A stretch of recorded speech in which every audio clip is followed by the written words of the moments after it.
So today we're going to talk about the climate crisis. I'm going to start with a joke, even though this is not really a humorous subject. So a guy is feeling very run down. He goes into the doctor and said, I can't sleep, don't have any energy, I don't know what's wrong.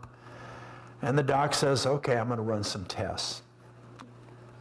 So he runs the tests, and the doc says, of course, I'll call you as soon as the results come back. So the guy's home and gets a phone call, and the doc says, well, I've got good news and I've got bad news. He says, well, what's the good news? He said, you're going to live for another 24 hours. The guy says, that's the good news? What's the bad news? The doc says, I forgot to call you yesterday. Okay. Well, why is this, here we are, you're looking at this slide. Scientists, unlike the doc, have been telling us for over 30 years the climate is changing and it is an impending disaster for human beings and really for all life on Earth if we don't address it. You're looking at a slide now that says a new UN report, and this is actually from today's newspaper, finds the world's biggest economies are failing to really do anything about it. So here's something we just learned. 250 million years ago, life on Earth was really good, it was thriving. And then in a very brief moment, geologically speaking, 95% of all life on the planet, oceans and land, perished. It's called the Great Dying, which is the largest loss of life on Earth since the beginning of Earth. What happened? Well, we just learned volcanic eruptions occurred, mostly in the area we now call Siberia. And those volcanic eruptions came up through layers of carbon sediment, organic materials, the equivalent of coal. And because it filled the atmosphere with carbon dioxide, and the Earth's temperature was raised by 10 degrees Celsius, which is 18 degrees Fahrenheit. And this killed just about all life on the entire planet. So we didn't really know. We assumed that the only time that really carbon fuels were burned was since we started doing it with the Industrial Revolution. But here's an example of something that occurred in nature and the consequences. So this is our warning. This is really our dramatic warming. We need to do something about this or else. And here's a picture of volcanic activity, just an idea of all these volcanoes under the Earth. But we're doing the equivalent that those volcanoes did. So here we are. In the last 100 years, we've really faced two existential crises. One, of course, is the threat of nuclear war, which we were, when I was a much younger person, back when I was going to college, the threat of nuclear annihilation was very real because of the standoff between the Soviet Union and the United States with all these nuclear missiles aimed at each other. And we now know that there were a couple of times when it came really, really close, where one Soviet captain decided not to, because there was a false signal that the United States had attacked, and he was supposed to launch a counterattack, and he didn't do it. And they found out that it was false alarm. But that's how close we were to annihilation, because the concept was nuclear winter. All these explosions would go off, the entire planet would be shrouded, no sunlight could get to the Earth, and life on the planet would die. The second existential threat is really the one we're in right now, although the nuclear thing hasn't gone away. The second threat, of course, is the one we're living with, the climate crisis, potentially making the Earth uninhabitable, and a second great dying. So we face this terrible threat. We're in the middle of a pandemic, but pandemics, as terrible as they are, whether it's the Black Plague or the Spanish flu 100 years ago or coronavirus now, don't threaten all life on Earth. They may kill a lot of people. So here we are. We're actually just a few days away from COP26. Well, you may have asked, what is COP26? It's called the Conference of Parties. It's going to occur on November 1st through 12th in Glasgow, Scotland. And why is it called COP? Because it's the 26th meeting from the original United Nations Treaty on Climate Change, which was signed in 1994. So we don't know. We don't know whether our countries are going to step up to the plate and act decisively to do something about this or not. But whatever happens in Glasgow, we have work to do right here. And that's what we're focusing on today. So why don't we act? Here's the worst crisis we've faced. And why don't we seem to be able to act on it? Well, there's really two reasons. There's the denial of scientific reality for ideological reasons, and you really see that with the COVID situation right now. It's very, very clear that the way to stop the pandemic is for everybody to get vaccinated. And yet, there are millions of people who absolutely refuse to do it, refuse to believe the absolutely clear scientific evidence by medical and scientific experts, or sometimes it's because it's inconvenient. People deny scientific reality because it's inconvenient. And what happened in the past, like there was a period of time when people thought the Earth was flat, or that the sun rotated around the Earth rather than the other way around. Generally, what happened is those people who held those beliefs could not be moved. Some of them could, but many of them, how did the paradigm shift? They died, and the next generation, well, we can't do that with climate change. We don't have the time to wait for the holdouts to breathe their last breath so we can kind of get on with it.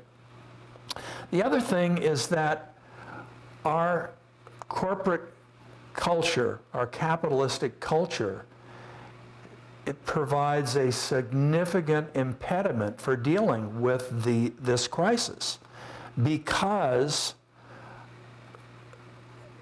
let's say the fossil fuel companies make a ton of money, so we can burn fossil fuels, which is destroying the planet, but they don't have to pay the cost. And we're going to talk about that. Externalities. What is an externality? Well, it's an economic term. I'll read you the definition.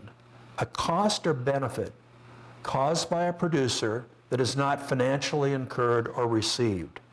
It can be positive or negative. Did that confuse you? More detail. So what's a positive externality?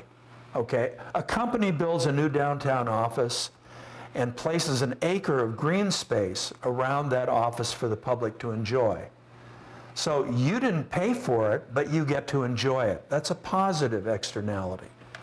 Software advances lower the cost of doing business for a company, and they lower the prices of their products.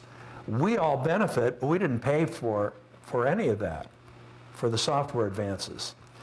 A shopping mall gets built, and lots of customers are drawn to that. All the stores benefit, even though they didn't necessarily pay for it. A company institute policies of non-discrimination against women, minorities, and LGBTQ employees. Not only do the employees covered by the new policy benefit, but all their children, their partners benefit, and actually all the employees of the company will benefit from this policy, but nobody had to pay for it. So that's the positive side of externality. Something that you benefit, you get a benefit, but you didn't have to pay for it.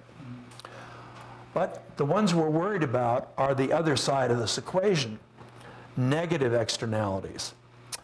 A manufacturer releases pollution into the atmosphere during the production of whatever it's making.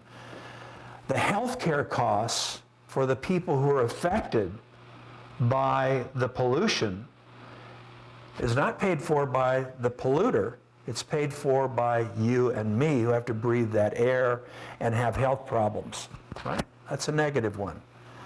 Big food producers advertise and sell foods they know are unhealthy. They make big profits, and the healthcare costs from us eating those we pay for those, right? Okay, so that's a negative externality. Unvaccinated and unmasked people expel the virus through their breath or their sneezes or their coughs, infecting others who may sicken or die. But the unvaccinated and unmasked person doesn't pay for that. Okay? That's an example of an externality. Fossil fuel companies make trillions of dollars, but the burning of their product is the greatest contributor to global warming. And the climate crisis, they have deliberately challenged science for 30, 40, 50 years and have spent billions to influence public policy not to take action. So they make trillions, the planet is in trouble, and they do not pay for it. In all cases, the perpetrator passes on the costs to the victim. So that's, and you're looking at a slide now, worldwide air pollution kills 9 million people every year. But none of the people producing the pollution have to pay for that. We're looking at a slide now. Corporate capitalism and wealthy individuals are financially rewarded for negative externalities. Okay? We live in an age today of the greatest inequality in wealth in the world. Amazing. The 10 richest people in the world own more than the next 80% of the people in the world.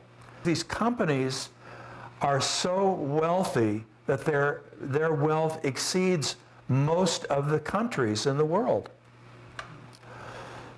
So these corporations then use their wealth. What do they do with their wealth? Well, they use their wealth to control government policy, to influence government policy to prevent them from having to pay for the negative externalities. Okay? So fossil fuel companies are a terrific example of this. They've spent 50, 60 years spending billions of dollars to influence, to buy essentially legislators so that they would not have to pay for the consequences of fossil fuel burning. So how does all this work? You know, let's go back to the basics. Here's our planet, beautiful, and the only one we've got, you know. So when we look up at the sky, it really looks like it just goes on forever. But in fact, it's a very, very thin layer, as you see on this slide. So how does this work? Solar radiation in the form of light waves passes through the atmosphere and warms the Earth. And we're pretty happy about that because we know that planets that don't have an atmosphere are cold and lifeless. So most of this radiation that comes in to the planet warms the Earth, is absorbed and warmed, but a certain percentage of it gets bounced out. And that turns out to be a very helpful phenomena, because if it didn't balance out, it'd get too warm. So this is the greenhouse effect, essentially. You have a greenhouse, and how you arrange it so the sun's rays come in, but they can't get back out again, and that warms it up, okay?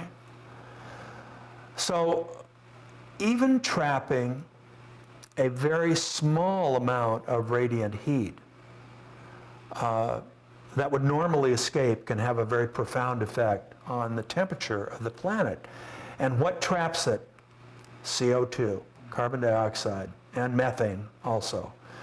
So the more of the CO2 is in the atmosphere and methane gas, the more radiation is trapped and can't be released. The other thing that happens is, as these big spots of ice melt, ice being nice and white, just like a white shirt, reflects sunlight back out. The more ice we lose, the more of that radiant energy is not reflected back out. So those two things work together, the CO2 concentration and the lack of surfaces that bounce it back out. So here's a couple of definitions that are really, really useful for us to think about where we are today. One is called the Holocene. That's a geologic period that began about 12,000 years ago. What's important about the Holocene? This is the period where man became ascendant, okay, on the earth. We discovered agriculture because the planet was so stable in terms of its temperature. And, seasons, one of the most unique aspects of the Holocene is that the entire planet Earth did not vary more than 1 degree centigrade plus or minus for this entire 12,000 years until now. Now we have another term called the Anthropocene, man. This is really began, some debate on this. Did it begin with the burning of fossil fuels with the industrial age, starting in about the 1880s in Great Britain? Or did it start, did we recognize it first in the 1960s when the atmosphere began to change very, very dramatically because of all the carbon dioxide we're pumping into the atmosphere? Whatever it is, that's the period we're in now, where this 1 degree, this tremendous stability in temperature, which has allowed us to flourish, is now gone. And we're in another epoch where the dramatic changes in the climate and in the atmosphere are occurring. What are some of the various factors influencing global warming and climate change? You see oil production, air transport, landfills, methane from animals, which is a very significant problem, industrial processes, coal mining, thawing permafrost. So you're looking at a slide now that from October 2014 from the Department of Defense. This is the quote: "Climate change will likely lead to food and water shortages, pandemic disease." So they're predicting this 7 years ago. Disputes over refugees and resources, destruction by natural disasters in regions across the globe.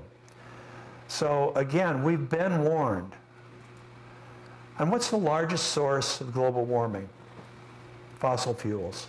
And you can see on this slide, starting in 1850 to 2018, how it's just rocketing up in terms the amount of pollution, carbon dioxide in the atmosphere because of burning fossil fuels. This is an interesting slide. Take a minute with it, because the green line shows you kind of the baseline of 1951 to 1980, and then what you see is how it's moved to the right so that more and more extreme temperature events are occurring.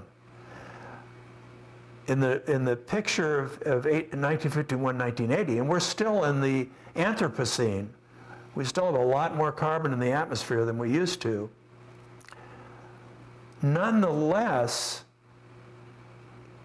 the extreme events were only 0.1%. Now they're 14.5%. So this is a dramatic change in just 20 years. So this is a statement that was made years before the COVID-19 pandemic. Climate change is disrupting natural ecosystems in a way that is making life better for infectious diseases. So as the climate changes, it's not only the fear of the ocean rising and more storms and wildfires, we're also creating the perfect incubator for more pandemic diseases. So how many people do we have on the planet? About 7 billion people. What do we all need to do? We need to breathe, we need to eat, okay? So how does climate change affect the food supply? And here you see this diagram. Nutrition. When climate change affects crops, we have less to eat. Flood, drought, disease, heat, pests. Have you seen the locust infestations that are occurring around the world? Amazing. Fires, which burn off much of the arable land. Water availability is shrinking. Plants don't grow without water, and toxins. So people say, well, climate change, not really my issue. And I say back to them, do you breathe? Do you eat? If you do, it's your issue, okay? So here's a picture, and you'll probably think when you first see it, oh yeah, it's the California wildfires. It's not. It's Greece. But it could be a picture in California, Oregon, Washington, Tunisia, Siberia, Italy, or many other countries that had these extreme wildfires in 2021. Here's another one. You're looking at this city that's totally flooded, and you probably think, it's New York. It's not, it's China. But it could be New York, or Germany, which suffered terrible flooding, or Florida, or Italy, or Nigeria, or the United Kingdom, or, okay? Here's a picture. Look at the arrow, it's pointing at the Arctic Circle. Everything in this diagram, or in this map, is above the Arctic Circle. On June 24th, 2021, the ground temperature in Siberia was 118 degrees Fahrenheit, okay? The Arctic regions are warming 2 or 3 or 4 times as fast as the rest of the world. And that means that all this permafrost is melting and releasing what? Methane gas, okay? This is a news picture of a television guy just pointing out all of the major storms, hurricanes and storms occurring along the south and eastern coast of the United States in a 2-year period. And then here's a picture of in Louisiana after Hurricane Ida. The entire city is just completely underwater. So in some places, like where we are in the southern part, southwestern part of the United States, we of course have the opposite problem, which is drought. And you can see the deep red on this diagram is really the most severe areas of drought. And guess where we are? Right there. So the 10 worst extreme weather events in 2020 cost the world around $140 billion. And how long can we sustain? Can we keep rebuilding after these weather events? There is a time, we are approaching a time when one of these terrible events will occur and we will not be able to rebuild because we don't have the money. FEMA has been kind of our piggy bank here in the United States, but it is our taxpayer money, and that's a limited resource. Tipping points. What is a tipping point in the Earth's climate? A tipping point is a heat threshold that, when exceeded, leads to large and potentially irreversible changes on the planet. And when a tipping point occurs, it may lead to a cascade of other tipping points. So let's give you an example. The melting of the Antarctic and Greenland ice sheets could raise the oceans around the world by 30 to 100 feet, okay? Which means that most of the major cities in the world, because most of them are built on or close to the water, would be underwater. But tipping point, that's a tipping point, but by losing all that ice and the ability to reflect radiant energy back out to space to keep the climate stable, that could trigger the heat tipping point with more catastrophes. So we have to be aware that the climate is incredibly complex. No one fully understands it, and we keep learning things, mostly unpleasant things, about what is going on as things change so dramatically and so quickly in our world. So here's a slide, it shows a picture of Greenland. 2 days ago, and this was in 2019, 60% of the surface of Greenland's ice sheet experienced melting, losing more than 10 billion tons of ice in a single day. But, as you see on this slide, we do have a choice.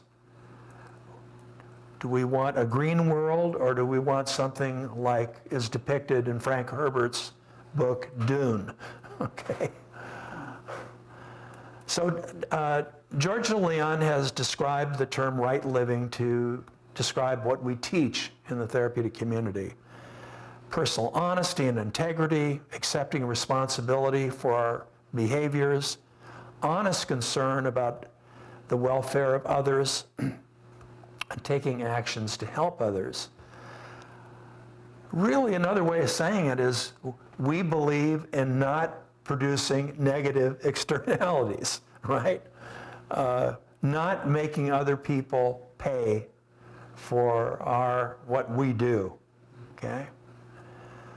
So in the face of this crisis, what should we do, what can we do, and what must we do? So I've talked about this before, and we have a three-pronged approach: education, safeguarding, and connection and action. So every student at our campuses should know what causes climate change, where are we today, where are we heading, and what are the things we can do individually, what are the things we can do as a community, and what are the things we can do as part of the larger community. And you see some books that are listed here that are really worthwhile, but there's lots and lots of books. We have no dearth of information about climate change. It's there, it's on YouTube, it's in our newspapers every day, there's books and movies. And we also want every faculty member to be knowledgeable about this. So safeguarding, what do we expect? Well, we've been talking about what we expect. Extreme weather, fires, food shortages, power interruptions, pollution, air and water pollution, water shortages, increased disease, social, financial, and political volatility, and we've already seen this. A lot of these refugees that are coming to the shores of the United States or in Europe are fleeing shortages in food, wildfires, political instability. So it's already having a major effect. So what are the things that we can do? Well, we should have solar power. We should go to renewable energy to the extent that we can, because we know that there will be interruptions in the power grid. As we get warmer, we demand more energy, just, air conditioning and refrigeration. And we know that our power grid around the country is old, and we've already experienced, like this year in Texas, where the whole state was down 4 days. So we got to have renewable energy. Renewable energy, we're not burning fossil fuels. We should have generators in case we don't have enough battery storage for our renewable energy, so that we don't lose and we don't have our refrigeration go out at night and then all of our food goes bad. And we've got to conserve energy too. We can't just leave the lights on and the air conditioning on in every room going at 50 degrees all the time. Well, if we're going to have a water shortage, then we better plan for it. So what are we going to do? How are we going to store water for emergencies when the water supply is interrupted? We also better get real conservative in terms of our use of water. We better go to 3-minute showers and really thoughtful use of water. Rain harvesting and water conservation are really going to be very, very important. Emergency food storage. If we're expecting interruptions in food supplies, then we have to think about food storage and having emergency supplies available. We also need to be doing a lot more with our organic gardens so that we're producing a lot of our own food. We certainly can do that here, but we can do it in the cities as well, doing urban gardening. We have to really look at our cooling and heating systems and make sure that they're efficient and they're not using chemicals which are problematic in terms of pollution and in terms of producing carbon dioxide or other chemicals that go into the atmosphere. So we have to be, even in the desert, we have to really think about flood preparation, because of rain bombs, these periods that we're just having over the weekend in California, where 10 or 11 inches of rain come down in a 24-hour period. No matter where you are in a flood, and a potentially disastrous one. This is a hard one, but we have to really talk about diet change. One of the causes of global warming is animals produce an enormous amount of methane gas, which is much, actually, in the short term, is as much as 60 to 100 times worse than carbon dioxide in terms of trapping heat and increasing temperature. Plants don't do that, and we need to go to a much more of a plant-based diet. And this is tough for people because people are wedded. We associate, in many ways, wealth in the world is associated with meat consumption. We've got to flip that paradigm around. And that's one of those things that's going to take some personal demonstrations. What's the benefit? Not only the benefit for the planet, but the benefit for your body, because we all know that a lot of meat consumption also is inflammatory and is the cause of a lot of our worst diseases. Heart disease, cancer, so forth and so on, high blood pressure, diabetes. So we have to be prepared because we're a petri dish now for these pandemics. We have to be prepared for disease, more disease and for medical emergencies and for fire risk. When we get COVID reduced, which I hope we do here in the next year or so, don't put your mask away because there'll be something else coming. Air and water pollution are really, really serious, as we've mentioned on an earlier slide. 9 million people a year die just from air pollution. Many people in the world now can't get clean water, and some of them are right here in the United States. So we have to be able to make sure we don't pollute it, and we have to be able to filter it and make sure that it's safe. Zero waste. Landfills are a great source, again, of noxious chemicals that go into the atmosphere. So we got to start talking about zero waste. How do we live without creating waste? Hybrid or electric vehicles and public transportation whenever possible to, again, reduce this burning of fossil fuels. And we got to really train all of our faculty and our students so that we're prepared. Because even if we stopped today burning all carbon fuels, which we're not, we can't, still we would be on the road for considerable climate change just from what's in the atmosphere today. So we have to prepare for all these things that I've mentioned. Well, what's the third thing? And you may ask, why in a climate change, why are you wearing a Black Lives Matter shirt? Well, because climate change has affected and will affect the people who are the poorest and the people who are the most marginalized in our world, in our country, and in our world. We know that many of the plants that emit noxious fumes, where do they locate them? In poor neighborhoods, okay? Because the rich neighborhoods don't want them, and they can fight them off through their politicians that they've paid so handsomely. And the poor people get stuck with all these plants producing these toxic fumes. So climate change is about social justice as well.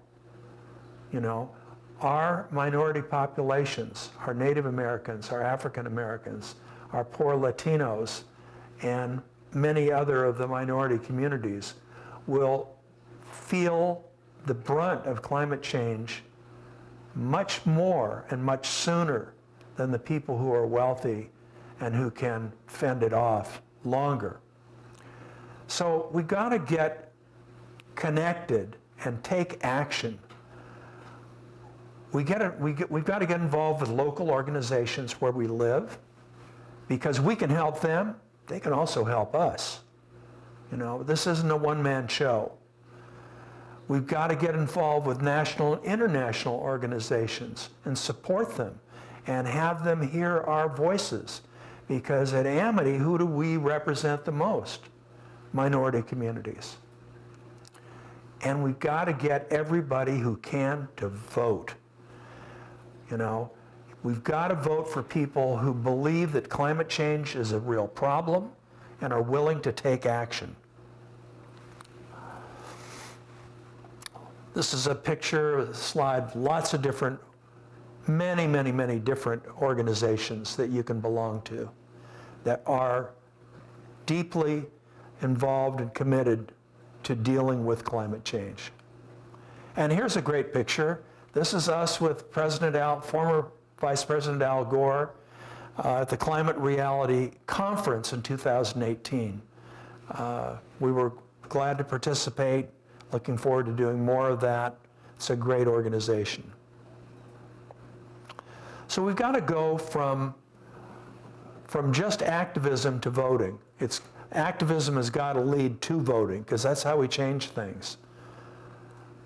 And that's how we kind of even the score between the people who are really, really wealthy and the rest of us. We made a great video a couple of years ago called Every Dollar is a Vote by Dr. Ellis Jones, who did The Better World Shopper. And the point he made is every time we go out with our wallet and buy things, which we do every day probably, we're voting on that company. We're giving it what it needs, money. And every time we give it money, it says, good, we're doing good, let's make more of this stuff. So when we give it to a bad company, we are voting for them to continue their bad behavior. When we give it to a good company and withdraw our money from a bad company, we're encouraging that good company which is not producing negative externalities, okay? So that's one of the ways, and a very important way, individually we can make decisions, and the Better World Shopper and some of these other organizations that are listed here can help us make good decisions about what companies are being involved in social justice, involved in climate justice, and which ones aren't, because it isn't always obvious. Many of the worst have the best advertising, you know. I mean, the oil companies, you would believe that they are all just and completely committed to doing whatever they can for climate change, while in the meantime, they are spending billions to make sure that nothing really changes. So we know that in changing your life, you came to Amity to change your life. And how do you do that? Well, you got to get out of denial first and really admit that your life isn't fair. You know, you have to make some changes. What you're doing is not good. You have to recognize the effect of your bad behavior on other people. That's understanding your negative externalities. Getting involved with something larger than yourself, which is another way of saying not being selfish, and developing a new narrative for yourself as a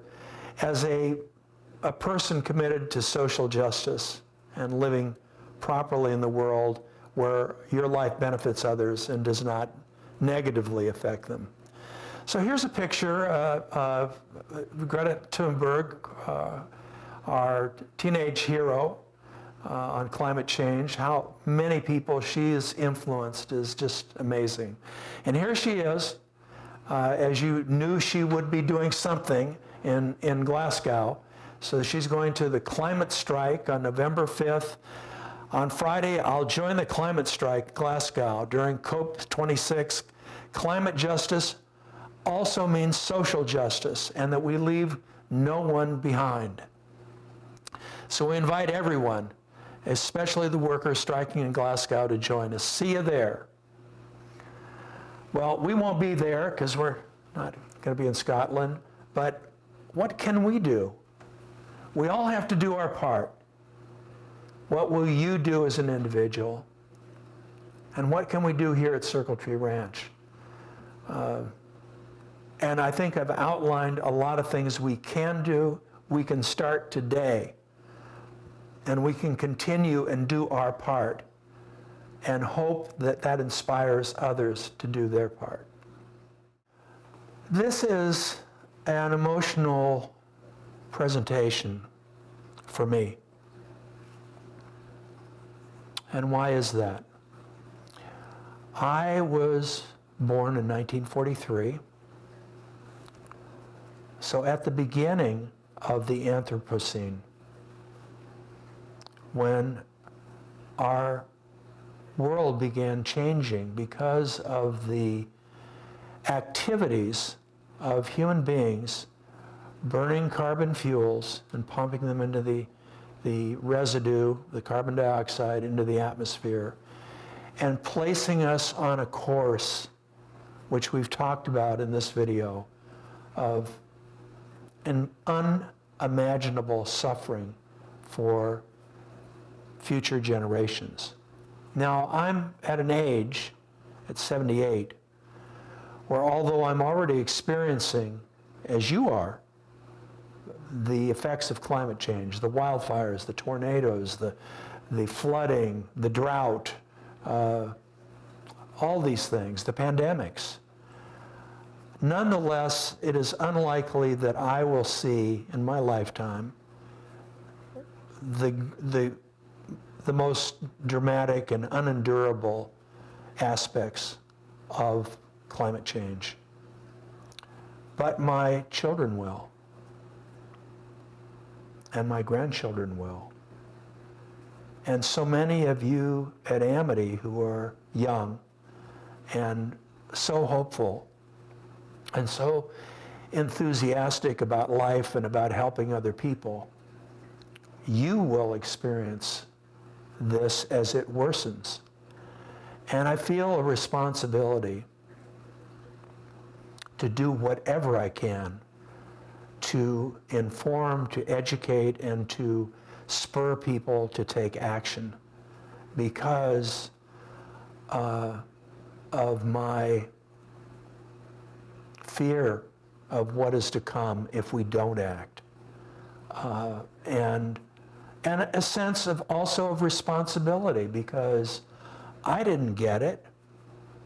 Very few of us really understood what the effects of how we were living and what we were accepting, what the consequences of that would be. It's really only in the last 10 or 20 years that some of us have awakened from our slumber and from this unsustainable dream we had of just endless production without using the atmosphere as a garbage dump, you know, instead of throwing our solid trash, we're throwing our gaseous trash into the atmosphere, but using it like a sewer and not recognizing what the consequences of that would be. So I hope that this and what we can do at Amity will make a difference. And I think every little thing counts. We should not become climate nihilists, which is like, it's too big, we can't really do anything about it, so let's just go hog wild and, you know, drive huge cars and eat like a paleo man and be unconscious.